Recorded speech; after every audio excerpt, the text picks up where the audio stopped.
Karaikudi sisters viewers எல்லாருக்கும் வணக்கம். இன்னைக்கு நம்ம என்ன பார்க்க போறோம்னா சூப்பரான ஒரு வெஜிடபிள் பிரியாணியும் rajma masala and meal maker 65 இது மூணு தான் பார்க்க போறோம். ஆரம்பிக்கலாமா? இது காரைக்குடி சிஸ்டர்ஸ்.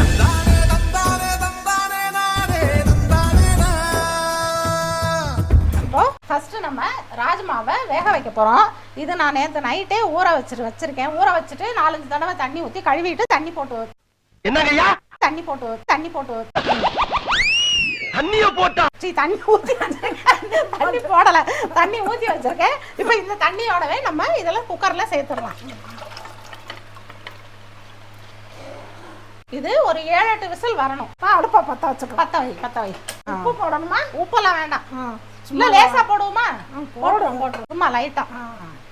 ஓகே, இதை போட்டுட்டு இப்போ இந்த அடுப்புல ஒரு 4 தக்காளி எடுத்து வச்சிருக்கேன். இதை சுடுதண்ணியில போட்டு எடுத்துக்கலாம். ஏன்னா இந்த தக்காளி கொஞ்சமா ஊத்து போதும். சும்மா சூடாறணும்னு அப்படியே மிக்சியில போட்டு அரைக்கிறதுக்கு தான். 4 தக்காளி இதை வேக போட்டிருக்கோம். இதுவும் வேகட்டும், இதுவும் வேகட்டும். இப்போ தக்காளி நல்லா கொதிச்சிருச்சு. இப்போ இதை எடுத்துடலாம். இப்போ எதுக்குன்னா தக்காளி வந்து ரொம்ப இப்போ வர்றது கல்லாட்டம் இருக்கு. இப்போ வெளியவே 3 நாளா வச்சிருக்கேன், இப்படியே தான் இருக்கு. அதனால கொஞ்சம் சுடுதண்ணியில போட்டா சாஃப்ட் ஆயிரும். மிக்சியில ஓட்டினா அந்த இதெல்லாம் அரைஞ்சிரும் நல்லா. இப்போ இது கொஞ்ச நேரம் ஆறட்டும். இப்போ நம்ம இதுல மறுபடியும் தண்ணி வச்சு நம்ம அந்த மீல் மேக்கரை சுடுதண்ணியில போட்டு எடுத்துக்கலாம். அப்போ தண்ணி ஊற்று. இதுக்கு கொஞ்சம் நிறையாவே தண்ணி ஊற்று சீதா.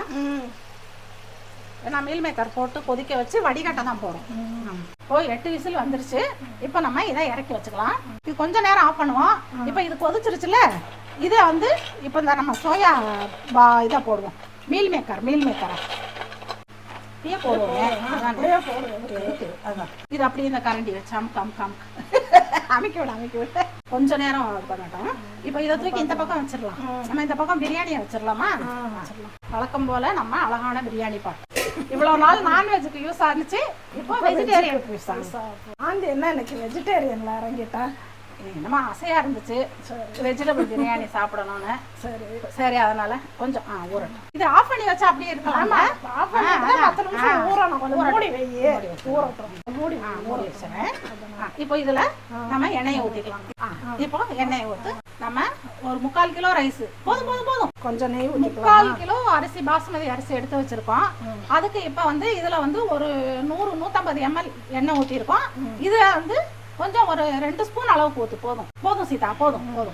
சும்மா ஒரே 1 டீஸ்பூன் அளவு, டேபிள் ஸ்பூன் நெய் ரொம்ப சேர்க்கல. ஏன்னா லாஸ்ட் மேலாப்புல ஊத்தி அப்படியே தம் வைக்க போறோம். அதனால நெய் ரொம்ப சேர்க்கல. இப்ப எண்ணெய் நெய் காஞ்சிருச்சு. இதுல போட போறேன் பட்டை. வழக்கம் போல நம்ம பிரியாணிக்கு என்னென்ன போடுவோமோ, பட்டை, கல்பாசி, ஏலக்காய், கிராம்பு, இது ஒரு அன்னாச்சி பூ, பிரியாணி இலை போட்டாச்சு. இப்போ வெங்காயத்தை போடும். நாங்க ஒரு 2 வெங்காயம் நறுக்கி வச்சிருக்கோம். இதுக்கு வெங்காயம் கம்மியா தான் போடுறோம் வெஜிடபிள் பிரியாணிங்கிறதுனால.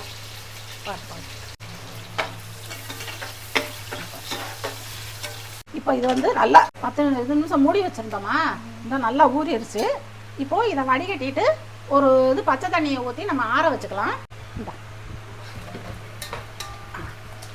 கொஞ்சம் பச்சை தண்ணி எடுத்து ஊற்றிக்கிறேன். பச்சை தண்ணி ஊற்றி வச்சா கொஞ்சம் ஆறிடும். ஆறுனதுக்கு அப்புறம் நம்ம இதை நல்லா தண்ணி இல்லாமல் இதை நல்லா இப்படி புழிஞ்சு எடுத்துக்கணும். இப்போ தண்ணி சுடுது, அதனால கொஞ்சம் நேரம் கழிச்சு புழிஞ்சு எடுத்துக்கலாம். இப்போ வெங்காயம் நல்லா வதங்கிருச்சு. இப்போ நம்ம இதுல இஞ்சி பூண்டு பேஸ்ட் போட போறோம். 2 ஸ்பூன் இஞ்சி பூண்டு பேஸ்ட் போட்டுட்டு ஸ்பூனை காட்டு. இந்த ஸ்பூன்ல 2 ஸ்பூன் இஞ்சி பூண்டு பேஸ்ட் போட்டிருக்கோம். இதையும் கொஞ்சம் நல்லா வதக்கி விட்டுருலாம். அம்மா இந்த 4 முந்திரி பருப்பு நடக்கிறான், போட்டாவது விடு, அது வளர்த்து பொரியட்டும். இல்லைன்னா வாயில முந்திரி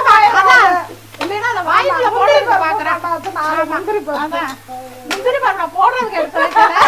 டப்பால இருந்துச்சுன்னு எடுத்து வச்சேன். அவ தயங்குறா, வாயில போடுவோமா சட்டியில போடுவோமா அப்படின்னு. இது லேசா வதங்கிருச்சு. இப்போ நம்ம இதுல நாங்க வந்து பிரியாணி மசாலா எந்த ஒரு மசாலாவும் சேர்க்க போறது இல்ல. இந்த மிளகாத்தூள் நம்ம போட்டுருக்கிற பட்டை, இது மஞ்சத்தூள், இவ்வளவுதான் சேர்க்க போறோம். வேற எதுவும் சேர்க்கல. இதுல 1.5 ஸ்பூனு தனி மிளகாய் தூள், இது வீட்டுல நாங்க அரைச்ச தனி மிளகாய் தூள். இதுல 1 ஸ்பூன் மஞ்சள் போடு. இதை லேசா வதக்கிடலாம். இப்போ எல்லா காயையும் சேர்த்துருச்சுட்டா. காய் என்ன? ஆமா தக்காளி போடு. தக்காளி போடணுங்களா? தக்காளி போடு வதக்கட்டும். 3 தக்காளி 4 பச்சை மிளகாய். அதுவும் வதங்கட்டும். கொஞ்சம் வேணா உப்பு போட்டுக்கிறேன் தக்காளி வதங்குறதுக்காக. பார்த்துட்டு அப்புறம் போட்டுக்கலாம். கொஞ்ச நேரம் மூடி வைப்போம். புதினா கொத்தமல்லி வந்து நம்ம காய் போடும்போது தான் நம்ம போட போகிறோம். அதுதான் வாசம் நல்லா இருக்கும் ரொம்ப. இப்போ நம்ம இந்த ராஜ்மா இதுக்கு தக்காளியை அரைச்சி எடுத்துட்டு அடுத்து ராஜ்மா இது பண்ணிடலாம். இதில் நம்ம 4 தக்காளி, காரத்துக்கு தேவையான மிளகாய் தூளையும் இதிலேயே போட்டுற போகிறோம். போடு 1 1.5 போ. காரத்துக்கு தேவையான மிளகாத்தூள் போட்டாச்சு. இதை நம்ம நல்லா நைஸாக அரைச்சி எடுத்துக்கலாம். இப்போ தக்காளி பாதி அளவு வதங்கிருச்சு. இதில் நம்ம எடுத்து வச்ச காய்கறியெல்லாம் போட்டுருவோம். இது வந்து பீன்ஸு ஒரு 100 பீன்ஸ் 100-150 பீன்ஸ் இருக்கும். இதில் வந்து பச்சை பட்டாணியும் கேரட்டும் போடுறோம். இதை கொஞ்சம் 2 வதக்க வைக்கிறேன். இதில் புதினா மல்லி போடு. மல்லித்தலை புதினா புதினா போடு போடு போடு போடு. கொஞ்சம் நிறுத்தி வை கடைசியில் தம்மு போடுறதுக்கு முன்னாடி. போதும். சூப்பர். இதில் நீங்கள் தேவைப்பட்டா உருளைக்கிழங்கு, காலிஃப்ளவர், இன்னும் ஏதாவது காய் வேணாலும் சேர்த்துக்கலாம். எங்களுக்கு அந்த உருளைக்கிழங்கு காலிஃப்ளவர்லாம் போட்டால் பிடிக்காது.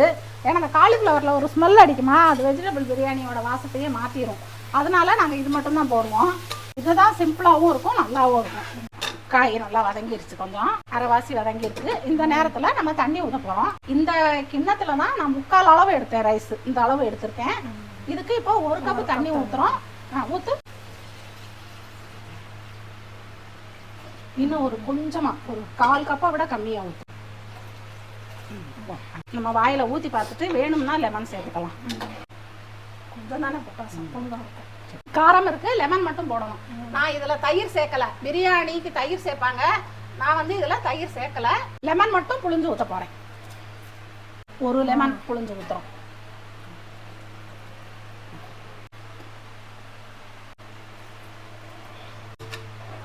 கொதிக்கட்டும் நல்லா. இப்போ பார்ப்போமா காரம்லாம் சரியாக போகுமான்னு. காரம் உப்பு கரெக்டாக இருக்குது. காரம் உப்பு புளிப்பு எல்லாமே சரியாக இருக்குது. கொஞ்சம் தண்ணி கொதிக்கட்டும். இது ஆறிடுச்சான்னு பார்ப்போம். ஆறிடுச்சு. இந்த தண்ணியை நல்லா புளிஞ்சு இந்த இப்போ தண்ணி கொதிச்சிருச்சு. நான் அதை அதுக்குள்ளே கரண்டி வச்சுட்டேன். சீதா ஆமாம், இந்த பால் இது இருக்குல்ல, இதில் ஒரு கை மட்டும் கொஞ்சம் எடுத்து போடு. வெஜிடபிள் பிரியாணிக்கு நல்லா இருக்கும்ல. போடு. மீல் மேக்கர் போடு. இன்னும் கொஞ்சம் போடு. போதும் போதும். இப்போ தண்ணி கொதிச்சிருச்சு. இப்போ நம்ம இதில் அரிசியை போடலாம். நான் அரிசி 1/2 மணி நேரத்துக்கு முன்னாடியே நல்லா ஊற வச்சுட்டேன். பாஸ்மதி ரைஸ். இப்போ இதை போடுறேன். உடச்சிடாமல் போடணும் மெதுவாக. இப்போவே பிரியாணி வாசம் கம்மகம்மன்னு வருது. இதுக்கு இதுவே போடலை மசாலா, கரம் மசாலா பொடி எதுவுமே, பிரியாணி மசாலாவே போடலை. லேசாக கிண்டி விடு. இந்த வர்றேன், இந்த அரிசியை இது பண்ணி தரேன். தண்ணியோட அளவு தான் கரெக்டாக இருக்கணும். அதுதான் பிரியாணிக்கே இதை கொடுக்கும். இப்போ பாரு, உப்பு பாரு. உப்பு கரெக்டாக இருக்கா? போதும்ல. சரி, மூடி வை, கொதிக்கட்டும். இப்போ இதை வந்து பிரட்டி வச்சுருவோம் நம்ம. இப்போ இதுக்கு இது மீல் மேக்கர் 65. மீல் மேக்கர் உப்பு தேவையான அளவு போட்டுக்கலாம். ஆமாம் ஆமாம். மிளகாத்தூள் 2 ஸ்பூன். 2 ஸ்பூன் போதுமா? கொஞ்சம் கொஞ்சம். மஞ்சள் தூள் 1 ஸ்பூன். 1 ஸ்பூனு. மிளகுத்தூள் 1 ஸ்பூன். போதும் போதும். அடுத்தது எலுமிச்சம்பழம், இஞ்சி பூண்டு பேஸ்ட்டு சும்மா 1/2 ஸ்பூன் போடு. போதும் போதும். வறுவலுக்கு தானே, நல்லா 3/4 லெமன். இப்போ இதை கையை வச்சு பெசறிட்டு நம்ம அப்புறம் கார்ன்ஃப்ளவர் மாவு, மைதா மாவு போடுவோம். உப்பு போட்டாச்சா? போட்டு. கொஞ்சம் வேணா லேசாக தண்ணி வேணும்னா தெளிப்போம். இதில் மைதா மாவு நம்ம சும்மா ஒரு 1/2 ஸ்பூன் போடுவோம். போதும். இதில் கார்ன்ஃப்ளவர் மாவு ஒரு 2 ஸ்பூன் போடுறேன். போதும். இப்போது இதில் வந்து தண்ணி லேசாக இது பண்ணிவிட்டு பிணையணும். லேசாக தெளிச்சு. ஆமாம், தண்ணி தெளிச்சுக்கோ. கொதிச்சிருச்சு. பிரியாணி தண்ணியும் நல்லா அரிசியும் கொதிச்சிருச்சு. இதை கொஞ்சம் சிம்மில் வச்சிடறேன் நான். 3/4 வாசி பதம், 3/4 வேக்காடு வரவும் நம்ம சிம்மில் தூக்கி வச்சுருவோம். வச்சுட்டு ஒரு 20 நிமிஷம் தம்மில் விட்டுருவோம். இப்போ மீல் மேக்கர் 65க்கு எல்லாம் பெரட்டி ரெடி பண்ணி வச்சுட்டோம். இது ஒரு ஓரமாக இருக்கட்டும். நம்ம அடுத்தது பிரியாணி தம் போட்டுருவோம். அரிசி வெந்திருக்கும். அந்த சூப்பராக வந்துருச்சு. நல்லா பாருங்க. எனக்கு இந்த அரிசியும் தண்ணியும் ஒரே லெவலுக்கு வந்துருச்சு. இந்த நேரத்தில் நம்ம பிரியாணியை சிம்மில் வச்சு தம் ஒரு 20 நிமிஷம் தம் போட்டுடலாம். தம் போடுறதுக்கு முன்னாடி அந்த புதினா கொஞ்சமா போடு, இதுக்கு போடுவோம் கொஞ்சம் போதும். புதினா கீ அவ்வளோதான். நெய் நம்ம முதல்ல ரொம்ப ஊற்றலை, இதுக்கும் கொஞ்சமாக தான் ஊற்றுறோம்.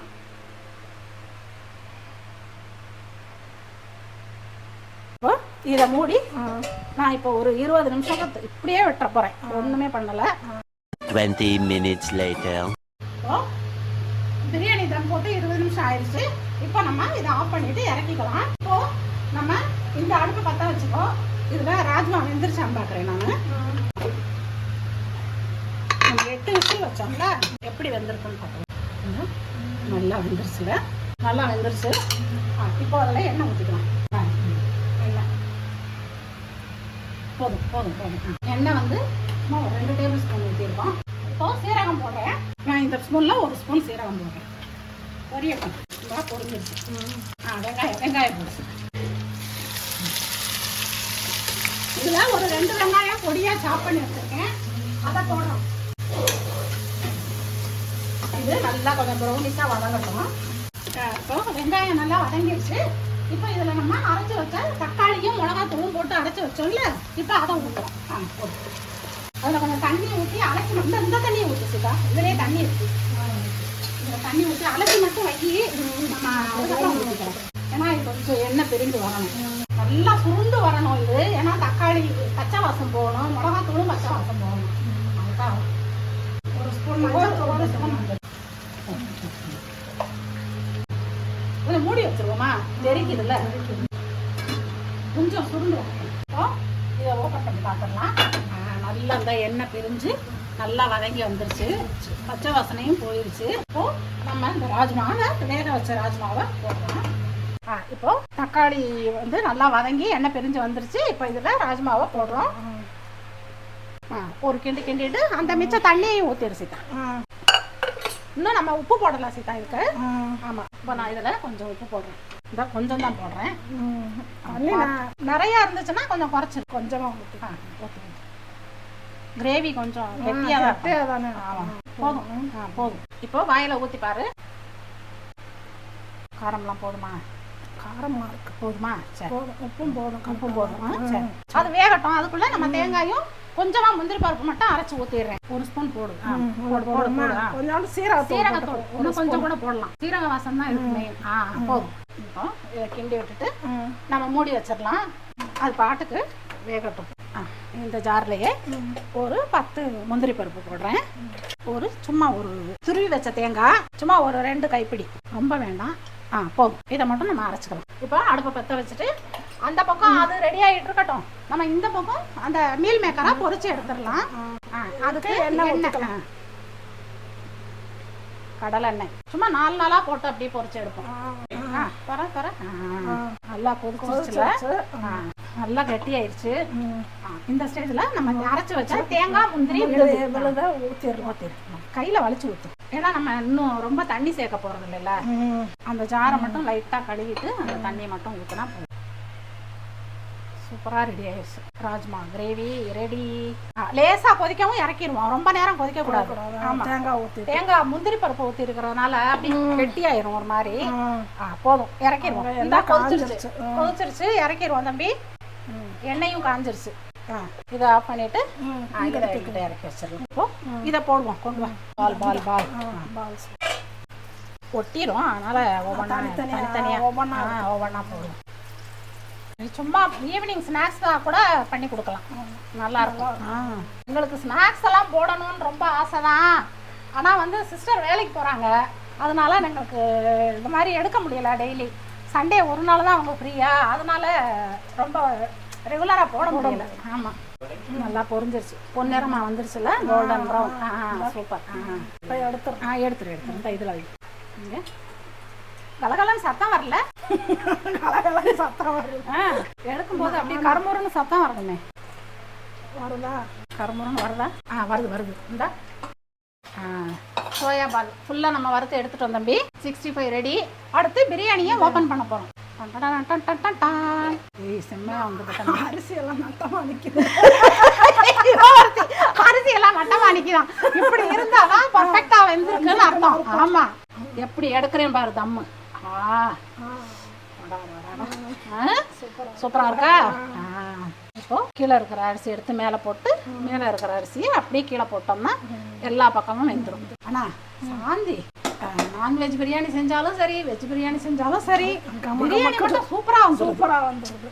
நானே தான் சொல்லிக்கிறேன். சூப்பர் தான் சொல்லியிருக்கோம். அதான் சூப்பர். எல்லாம் பிரியாணி ரெடி, ராஜ்மா கிரேவியும் ரெடி. இப்போ நான் பிரியாணி எடுத்து வைக்கிறேன் சீதா. சூப்பரா ராஜ்மா கிரேவியும் ரெடி ஆயிடுச்சு. இப்போ சூப்பரான வெஜிடபிள் பிரியாணியும் veg biryani, rajma gravy, meal maker 65 ready ஆயிடுச்சு. எல்லாமே ரெடி ஆயிடுச்சு. நாங்கள் இப்போ சாப்பிட போகிறோம். நீங்களும் உங்கள் வீட்டில் ட்ரை பண்ணி பார்த்துட்டு எப்படி இருக்குன்னு எங்களுக்கு கமெண்ட்டில் சொல்லுங்கள். இந்த வீடியோ உங்களுக்கு பிடிச்சிருந்தா லைக் பண்ணுங்கள், ஷேர் பண்ணுங்கள், சப்ஸ்கிரைப் பண்ணுங்கள். பாய்.